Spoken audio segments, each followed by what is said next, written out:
தனுஷ் அவர்கள் இந்த ஒரு பரபரப்பு இருக்கிற மாதிரி தான் இவருக்கும் அந்த பரபரப்பு இருக்கு. ஃபேன் பேஸ் அவ்வளோ இருக்கு.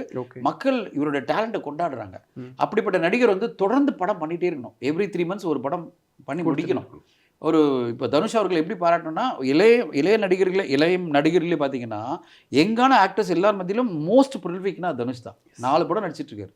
நான் சொன்னது சார், நீங்கள் அந்த மாதிரி படங்கள் 3 படமாவது எவ்ரி இயர் வந்தால் தான் தமிழ் சினிமாக்கே ஒரு எனர்ஜி இருக்கும். உங்களுக்கும் அது ஒரு சப்போர்ட்டாக இருக்கும்.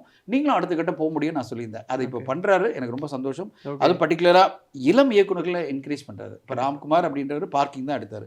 அவரை நம்பி ஒரு பெரிய படம் பண்ணுறாரு. அதே மாதிரி இந்த ஒரு படம் தான் எடுத்த தேசிங் பெரியசாமியுடைய அடுத்த படம் அவருடைய ஓன் ப்ரொடக்ஷனில் ஆத்மன் சினியாஸில் கிட்டத்தட்ட 100 கோடி பட்ஜெட்டில் எடுக்கிறாரு. அஸ்வத் வந்து ஏற்கனவே ப்ரூவ் பண்ண ஒரு டேரக்டர். இப்போ 2வது டிராகனுக்கு எதிர்பார்ப்பு இருக்குது. அவரோட ஒரு படம்.